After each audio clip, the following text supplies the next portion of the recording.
June Burgess, happy Monday. Today's going to be a little bit of a strange happy Monday, although you probably think that they all are. It's maybe going to be shorter, but then again, I never know, because sometimes I start and I waffle on. Other times I think I've plenty to say and I say it very quickly and it's over. It's also a little bit strange because I'm back indoors today. As you can see, it's blowing a gale outside. You can probably see the leaves behind me. These behind me, yeah.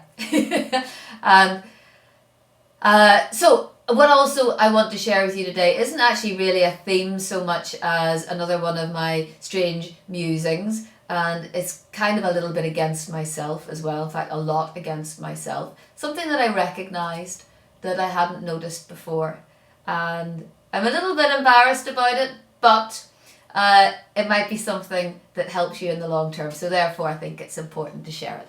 Do you remember about a month ago I recorded a Happy Monday in the field with the horses in the background, and I was kind of contemplating how we forgive our horses for everything, for their bits of their personality that we're not so happy with, for the disruptions that they cause, for difficulties, for everything. It doesn't matter. They're our horses and we kind of see them just as endearing foibles of our horses.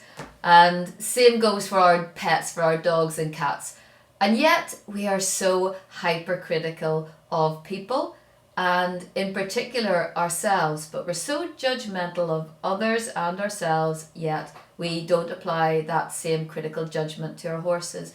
And I posed the question of, wouldn't it be a lot better in life if we actually gave the same amount of leeway to other people as we do to our animals?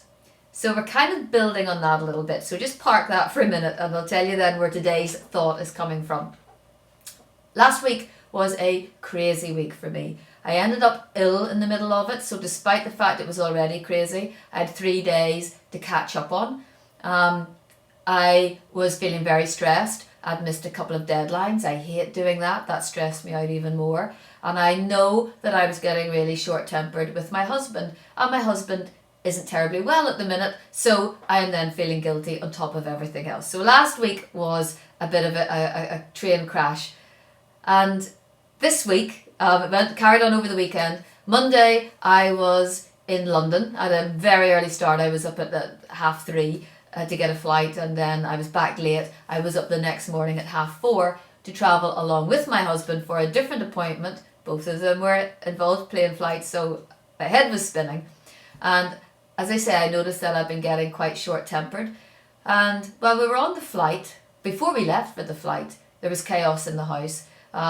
We'd lost things in the morning when we were leaving. It was dark. Everything was falling apart.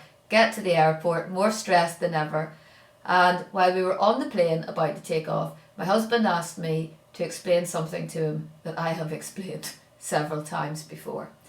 And had I been at home, I probably would have been... How many times have I told you about this? I was sitting on a plane, people in front and people behind, and I kind of had a bit of an out-of-body experience when I noticed that I was explaining things very calmly and very politely with infinite patience. Patience is not my virtue. I work on it though.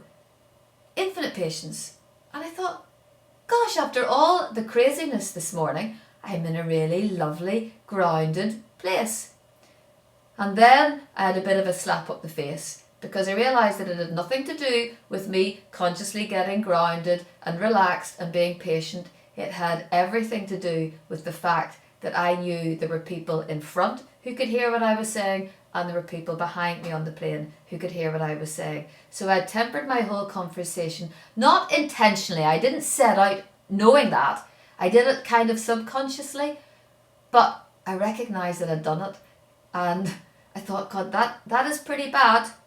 I have a different conversation. I explain what I'm trying to explain to my husband in a different way when there are people listening to what I do when I'm at home.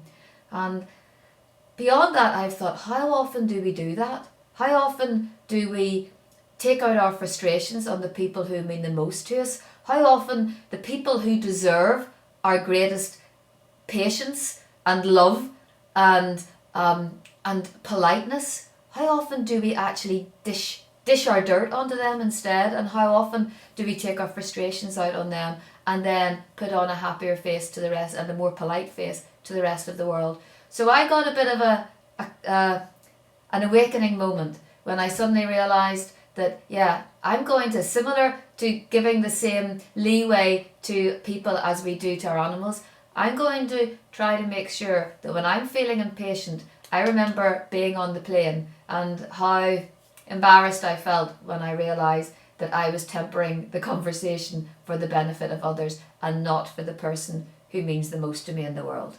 So that's just something to think about. Maybe you're not like me, but I certainly learned something about myself, not to make myself feel bad, but to make myself be better in future and improve the relationships with those around me.